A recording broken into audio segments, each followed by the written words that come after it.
Dobro večer, poštovani gledalci, dobrodošli na kanal F1 Ring. U pauzi od trka Formula 1 nikad ne spava. Toliko se toga dešava da nevjerojatno je, teško je postići sve. Međutim, jedno od najkontraverznijih vesti u posljednjih nekoliko dana je bila svakako objava glavnog trkačkog inženjera Maxa Verstappena, Engleza sa italijanskim imenom, Gianpiero Lambiase, koji je najavio da će napustiti Red Bull na kraju njegovog isteka ugovora, to je 2027. godine, i da će preći, verovali ili ne, u tim McLaren 2028. godine. Kao što sam rekao, ova epizoda je 11. po redu na kanalu F1 Ring. Moje ime je Miroslav Miki Despotović i ovu epizodu sam nazvao Dosije Red Bull. Da li se osjećaju posljedice fluktuacije osoblja u timu Red Bull? Svedoci smo da svi vrhunski timovi doživljavaju svoje uspone i padove. Sjetimo se kada je Mercedes izgubio relativno siguran šampionat za vozače u 2021. godini. U posljednjoj trci na takozvanoj kontraverznoj velikoj nagradi u Abu Dhabiju 12. decembra 2021. godine, nakon toga je počeo odliv mozgova iz tima. Samo u novo osnovano odeljenje pogonskih agregata ekipe Red Bull prešlo je preko 250 inženjera i tehničara iz Mercedesa plus nekoliko top rangiranih stručnjaka. Sada se sa takvim problemom suočava drugi šampionski tim. Posljednje 2-3 godine ekipa iz Milton Keynesa doživljava svoj odliv mozgova u druge ekipe. Dok je Christian Horner bio na čelu tima, govorio je da odlazak dotične osobe ne utiče na rad u konstruktorskim odeljenjima i da za svakog ima zamena. Ti odlasci vodećih ljudi iz tehničkog i konstrukcionog dela tima uvek su se umanjivali, ali polako se potvrđuje da su to ipak svojevrsni porazi unutar tima, koji polako, ali sigurno utiču na kraju i na performanse i razvoj, primjenu inovacionih ideja na automobilima Formule 1. Dokaz 2023. godine tim je dominirao u oba šampionata, vozačkom i konstruktorskom, ali nakon toga pao je na 3. mjesto u šampionatu konstruktora. Trenutno najveći šok za ljubitelje bikova bila je najava da će glavni trkački inženjer Gianpiero Lambiase napustiti tim do 2028. godine. To je svakako bio šok za ekipu i možda najava nečeg većeg. Da li će na kraju sezone Max odustati od ovakve Formule 1? Da li planira odlazak u drugi tim? Ili je možda pauza od 1 godine, a onda ponovno ulazak u najbrži ciklus? Pored Mercedesa, koji se pominje kao novo trkačko sedište Holanđanina, sada je u opticaju i McLaren.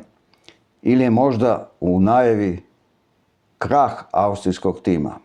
Malo je verovatno.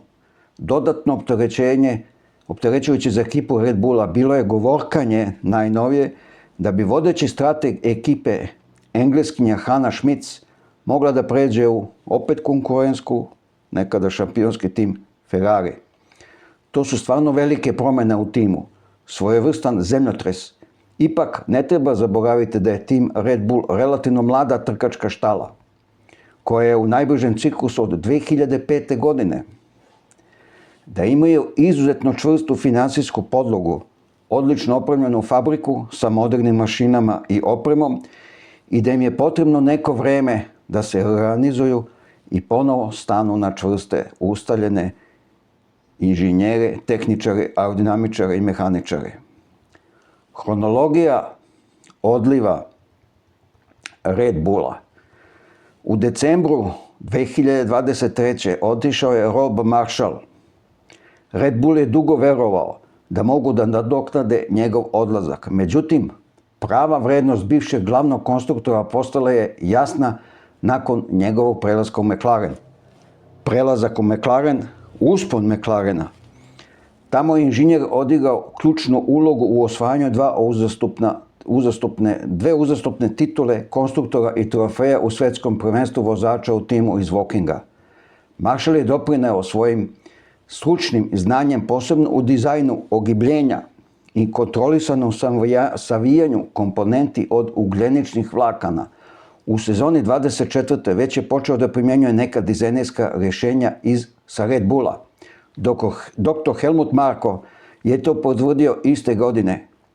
Citiram, kada vidim zadnju osovinu kod McLarena, kao da gledam Red Bull. Kraj citata. Adrian Newey odlazi u maju 2024. godine. Adrian Newey je nesumnjivo ključna figura u strategiji Red Bulla i glavni arhitekta uspeha svih 8 titula koje je Red Bull osvojio, kako u konstruktorskom, tako i u vozačkom poretku. Čim je otišao Adrian Newey, učinak tima je opao. Uvek se tvrdilo da je nedavno premešten na sporednu ulogu, a da je Pierre Vacher pravi mozak iza njihovih nedavnih uspeha. Jako su odgovornosti za razvoj automobila bila podeljena između nekoliko ljudi. Newey je uvek bio velika prednost kada je u pitanju pronalaženje novih rješenja za podešavanje i rješavanje problema. Jonathan Whitley odlazi u decembru 24. godine. Jonathan Whitley imao svoj veliki nastup na finalu svetskog prvenstva 2021. godine u Abu Dhabiju. Sportski direktor je vršio pritisak na kontrole trke i pomogao je da se trka ponovo pokrene u posljednjim krugovima. Rezultat je dobro poznat. Verstappen je proslavio svoju prvu titulu svetskog prvaka, Whitley je također transformisao mehaničare u veoma efikasan tim koji se odlikuje brzim popravkama i nekim od najboljih zaustavljanja u boksu prilikom promjene pneumatika, komponenti i delova u Formuli 1. Christian Horner, odlazak u julu 2025. godine. Iako Christian Horner nije uvijek bio zvezdana figura posljednjih godina, niko ne može poreći njegove prošle uspehe. Njegova reč ima težinu na političkoj sceni. On zna kako da zastupa interese trkačkog tima i na stazi i van nje. I ima široku mrežu, što je značilo da su upražnjena mesta brzo popunjena. Njegove vještine su bile posebno tražene tokom razvoja uspešnog programa novoosnovanog odeljenja za proizvodnju sopstvenih motora u Red Bullu. Will Courtney, odlazak u decembru 25. godine. Red Bull je također mogao da smeni šefa strategije. Will Courtney je prešao opet u šampionski tim McLaren kao njihov novi sportski direktor tokom zimske pauze. Ovaj gubitak je vjerovatno onaj koji Red Bull može najlakše da nadoknadi. Verstappen i dalje ima još jednog vrhunskog stratega, to je Hannah Schmitz, koja donese dobre odluke na zidu boksa. Ranije je delila vođstvo odeljenja u strategiji sa ovim pomenutim Will Courtneyem.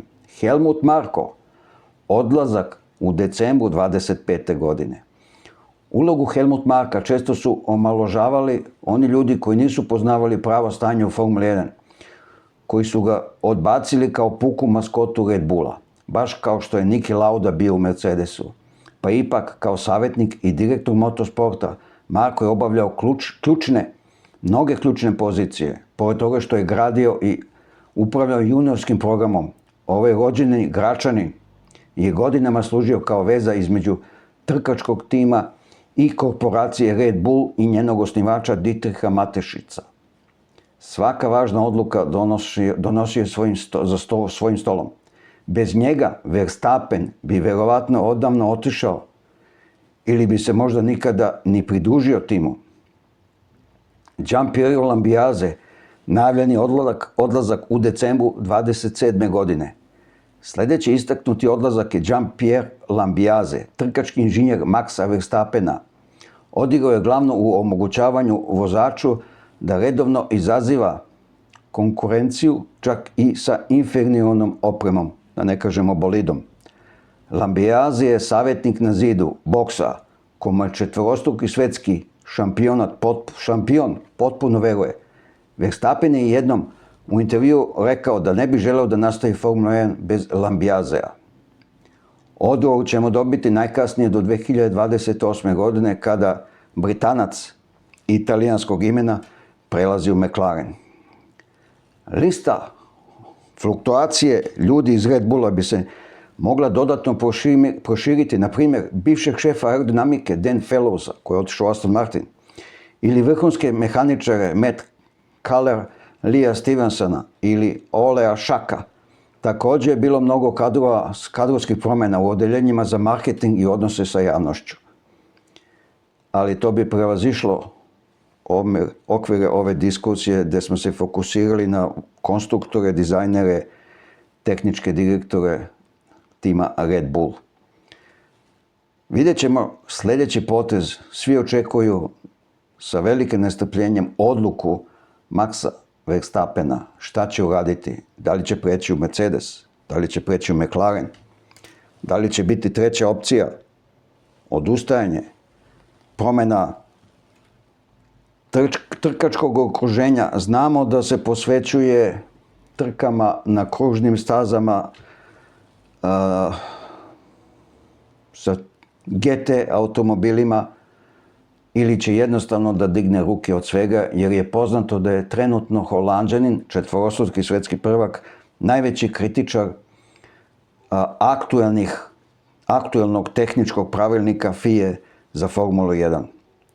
Poštovani gledalci, bilo mi je izuzetno zadovoljstvo i čast što ste odvojili svoje dragocjeno vrijeme, poslušali ovu pričicu. Do skorog gledanja. Pozdravlja vas Miki Despotović. Poštovanje, doviđenja.